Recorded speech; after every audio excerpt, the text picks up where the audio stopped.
I opened for Snoop Dogg recently. Thank you. No, Dave, tell us about the time you opened for... Okay, calm down. This one I thought it would be cool. I'm gonna tell the story about this time I opened for Snoop Dogg. But I thought it'd be cool if you guys could play some like Snoop Dogg kind of music. Don't play actual Snoop Dogg music, because we'll get sued. But play Snoop adjacent music.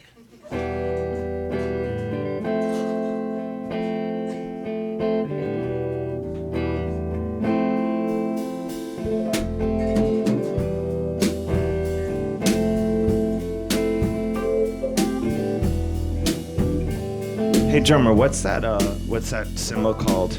Ride symbol. All right, stop hitting that. Just hit like a different one.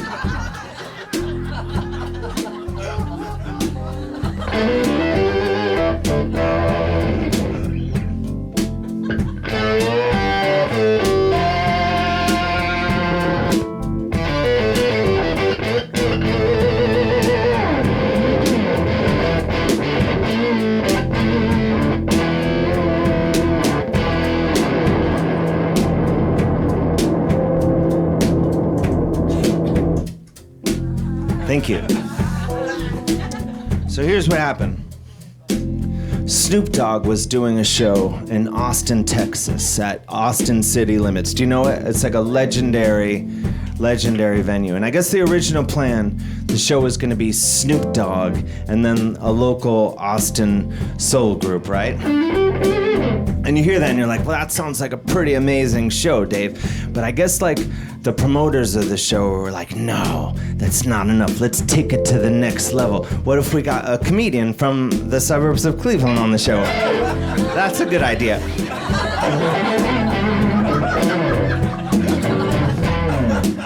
So they call me up and they're like, hey, Dave, do you want to fly down here and open up for Snoop Dogg? And I was like, yeah, no one in my family's ever done that before. My dad's going to be so proud. That's why Grandpa fought in the war.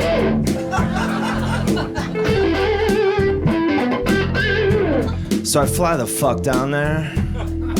And I get down there, it's like sold out show, like 2,000 people. And I go backstage and there's all these people milling around. And I don't see Snoop Dogg anywhere, but I see Snoop's like massive bodyguards just kind of patrolling around the place. And these are just the biggest guys you ever saw. They look like they've been like genetically modified to bodyguard for Snoop Dogg. It was awesome, you know? And I'm up first at 8 o'clock, right? So the stage manager leads me to the side of the stage, and the lights go down in the house, and the whole place is just like, yeah, wow, going crazy, like, wow, the Snoop Dogg concert's starting. I don't know if Snoop's gonna come out here, but I bet if it's not Snoop, it's one of his really cool friends. And I'm just standing there like, let me at him. And so I'm about to walk on stage when one of Snoop Dogg's massive bodyguards walks over to me and he just goes, who are you and what are you doing? And I was like, I'm Dave, I'm the comedian. I was just gonna start the show. And he just goes, hold up a second. And he walks over to another Snoop Dogg bodyguard like 10 feet away. And they just start talking and sort of looking at me and like kind of pointing up and down. They're like, I think it's a guy, I don't know. And then after a couple minutes, he like walks back over to me and he just goes, go for it, I guess. And I was like, thanks a lot, mister. You're not gonna regret this.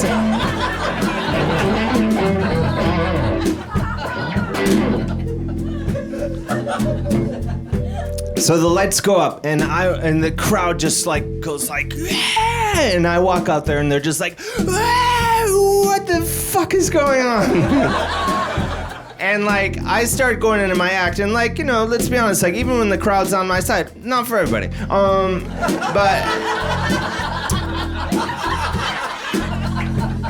Don't laugh that much.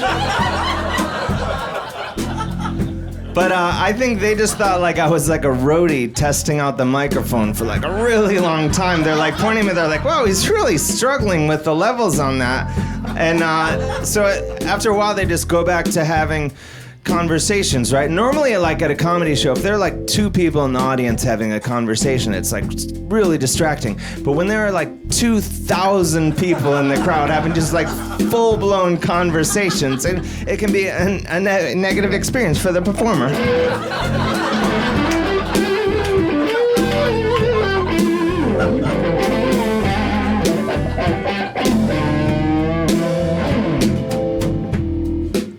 got through it. I finished my set. I said goodnight. And the soul band comes on, and they were amazing. They finished their set, and I was like, it's time for the Snoop Dogg concert. So I was like, I'm gonna go out into the audience, right? And I was just, I'm headed for the backstage door, about to leave, when the stage manager grabs me again, and he's like, Dave, we need you to go out there and do another set. And I was like, how long do you want me to do this time? And he's just like, see how it goes. And I was like, we know how it's gonna go, motherfucker. These people hate me. But he's just like, just get out there, do your set. So the lights go down again, right? And at this point in the evening, 2,000 people are 100% certain that Snoop Dogg, one of the greatest rappers of all time, arguably one of the most famous people on planet Earth, is about to walk on stage, and the lights go up, and instead, I walked out there. And if I thought they were upset the first time I came on, oh my God. This time it was like a riot was gonna break out. And I'm pretty sure there was like frogs and locusts hopping around and stuff. But I got through it. I finished my set. I said goodnight, and then it was time. It was time for the Snoop Dogg concert. So I go out in the audience, and I get a good place. I'm standing there. Snoop Dogg comes out. It's 10 o'clock at night. We're indoors. He's wearing sunglasses. He doesn't care. He's wearing a hockey jersey. There's no game.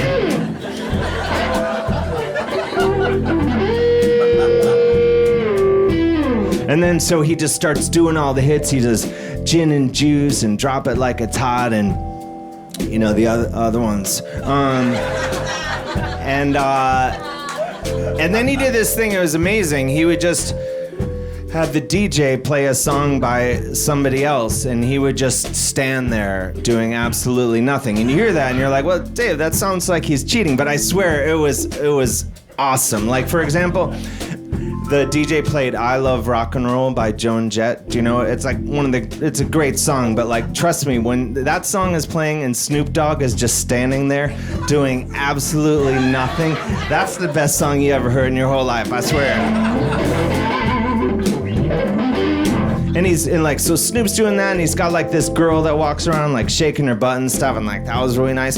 And then he has this guy with like a big, like a dog's head, like a mascot uniform, like dog's head, and he's kind of like running around the stage, and every like 2 or 3 songs he takes like a 6-foot long like dog dick and like straps it on and just starts like swinging it all over the place. He's like doing the helicopter and stuff. He knows what I'm talking about. And the guy's just like smacking everyone with this dog dick, just like throttling everyone. Like, you hear it and you're like, that sounds really bad. But it was so amazing. I was like pushing everyone out of the way. I'm like, I want to get up there. I want to get smacked around by that dog dick. And so I get up there and I'm just getting throttled by this dog dick for a few songs. And it was great. But after a while I started to fade in and out of consciousness, and so I'm like, I gotta get a break from this. So I go back to the back to the back of the venue, and I'm standing there watching the show, and I'm having the best time when this guy walks up to me, and he looks like the villain from like a John Hughes film or something. He's like this frat boy looking guy, and he's got like 2 beers, and he goes, he walks up to me and he just goes, hey, you were that guy that was out on stage before, right? Like, he didn't even say comedian. He's just like, you were that guy that was out there, right? And I'm like, yeah, that was me. And he goes, so what was the idea? Did they just tell you to go out there and confuse everybody for a really long time? And I was like, no, like, I'm a comedian. That's my act. I was just doing my act. And he goes, no. He's like, no, come on, tell me the truth. Did they just tell you to go out there and make everyone really uncomfortable for a really long time? And I was like, no, I'm a professional comedian. Like, what you saw, like, I travel the world. That's what I do for a living. It's how I make my way in the world, mister. And then he just goes, yeah, well, me and my friends didn't laugh once. And And what I wanted to say, I wanted to be like, mister, some things can just be thoughts. We can keep them all to ourselves and never ever say them out loud to anyone. For as long as we live, we can just think them and that's it. That's all we do. And, but before I could do that, he had already disappeared, So I was standing there, I started thinking about it, and I was like, maybe this guy's right. Like, maybe the reason they added me to this show was just to, like, make the audience really uncomfortable. And then I was like, maybe that could be, like, my new business model. Like, get Dave Hill on this show. Like, double your bar business. He'll drive you to drink.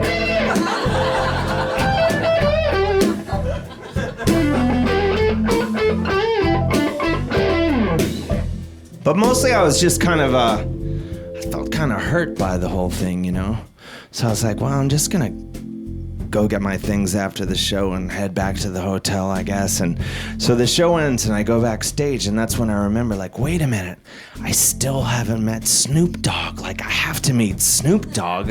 And so I decided I'm gonna wait and meet Snoop Dogg. And like, everyone's emptying out of the place. The backstage is clearing out. They're like sweeping up around my feet, and I still don't see Snoop Dogg. And then suddenly, like, I feel this like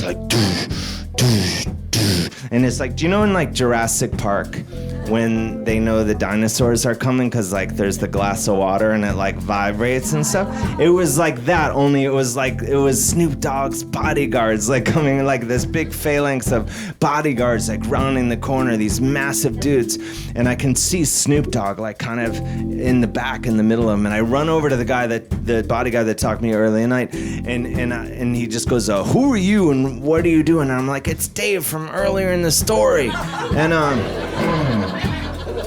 And I was like, I was wondering if I could get my picture with Snoop Dogg because I'm in my 40s.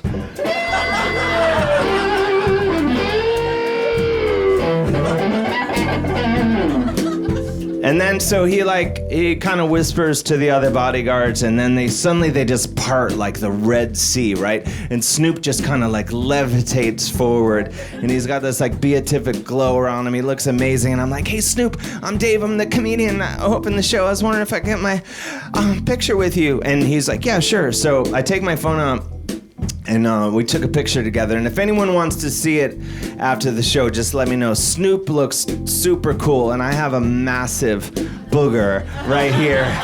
But I was like, all right, thanks a lot, Snoop. And I start walking away, and I get about 10 feet away, and then all of a sudden I hear like, Snoop goes, excuse me. And like, it was like, do you ever see that old 70s Coke commercial, like Mean Joe Green? All right, no one's old, I get it. But it's on YouTube. Fuck you. So it was like that. Like, so Snoop goes, "Excuse me," and I spit it. I'm like, "Yeah, Snoop," and he just goes, "What's your name, sir?" And I was like, "I'm Dave Hill," and then Snoop just says, "I'm gonna look out for you," and I was like, "Oh my God, this is the best night of my whole life." And I know like Snoop was probably just like being polite, but at the time I was like, oh my God, it's me and Snoop against the world. So I was like, oh, Snoop, I'm gonna look out for you too. But he was like 10 blocks away by then, and then his bodyguards escorted me out of the building. Thank you.